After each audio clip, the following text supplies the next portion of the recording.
Hey guys, JPal185 here, just to do a quick gun review on one of my recent purchases. Today I'm going to be reviewing a wonderful pistol. This is a Glock 20.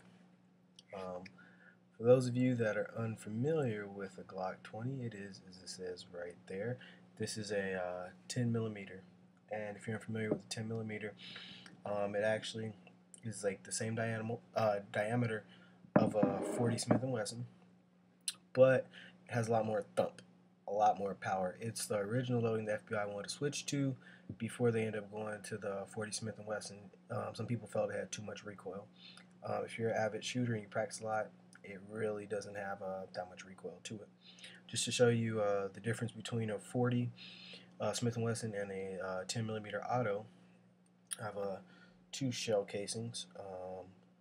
This one right here is a 40 Smith & Wesson, and this one right here is a 10 millimeter. And if you look, you can see that the 10 millimeter is just a tad bit bigger than the 40 Smith & Wesson. They do have the same diameter, but what that allows for is a larger charge to be in that cartridge. So let's get started. Say check this weapon real fast.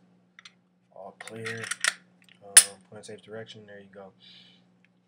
Glock 20, just like any other Glock, it's a polymer frame gun. The slide is steel, but the frame is polymer. It's pretty much just like any other Glock. It is on Glock's largest frame, along with the Glock 21.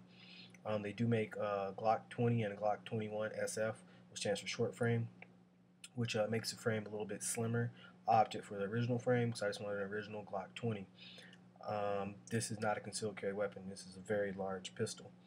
The reason I got this was for a sidearm while hunting, and it's been pretty useful. It really beats trekking around a 44 mag. Granted, it's not as powerful as a 44 mag, but typically with a 44 mag, you get 6 shots. With this and the Glock 20, you get 15 shots of 10 millimeter, which is awesome. I use a Buffalo bore, 180 grain bullets in it, and it's coming out at 762 foot-pounds of energy. And 15 rounds of 762 foot-pounds of energy, I'll take that any day. When you get this pistol, it does come with the standard Glock sights. I've opted to go ahead and put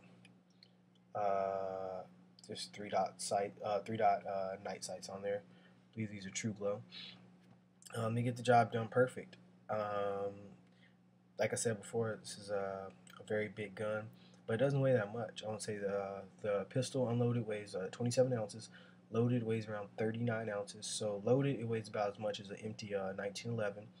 But if you're out hunting and you're carrying other stuff with you, and the extra insurance that this provides, having 15 rounds of 10 millimeter, it's awesome.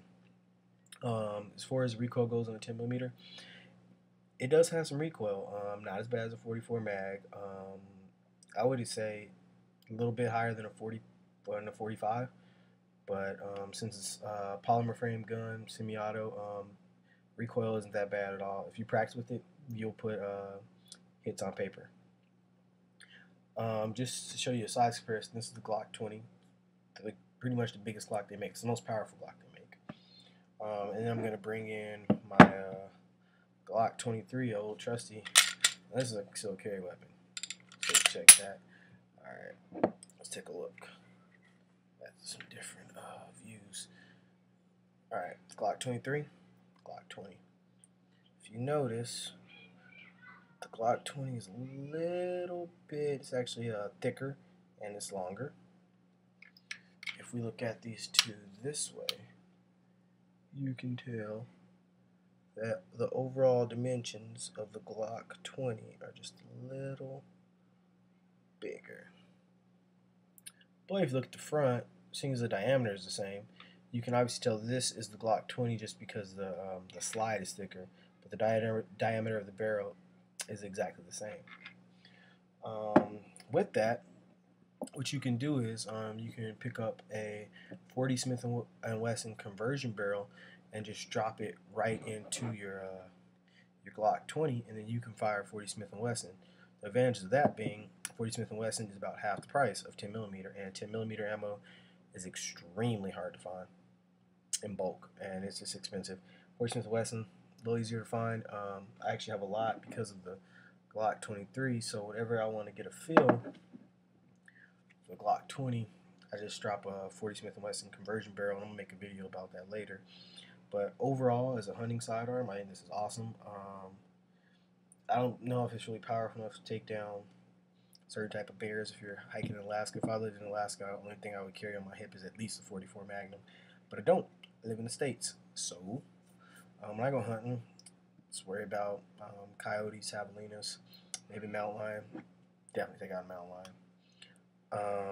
On a recent hunting trip, I had to draw this out on a 400-pound hog. Had no worries about it. Would have put 2 in his head in a heartbeat. But it's a wonderful gun. Some things I've done to this gun.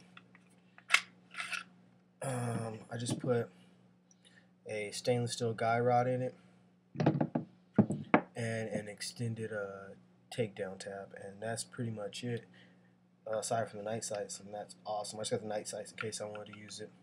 Put it on a nightstand, you know, for home defense purposes, but that's about it. But usually just use this as a hunting sidearm. Also, I use it for open carry too, because in the state of Arizona you can open carry a weapon as long as you're over the age of 21.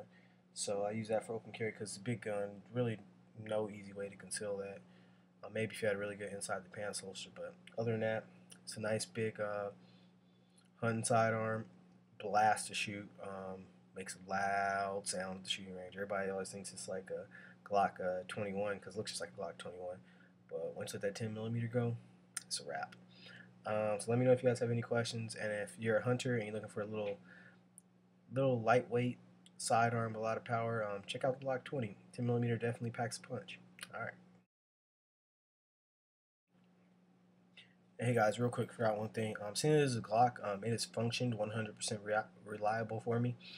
I've have about 200 rounds of 10 millimeter through it, and about 250 rounds of 40 Smith & Wesson using the conversion barrel, and any brand of ammo I've ever put through it, it just keeps going just like any Glock. I've owned a total of 4 Glocks in the past, and I've never had any jams, stovepipes, injection problems using any ammo with any of them. As long as you keep your gun clean and you do your part, it's going to run forever for you. So that was just an update on that.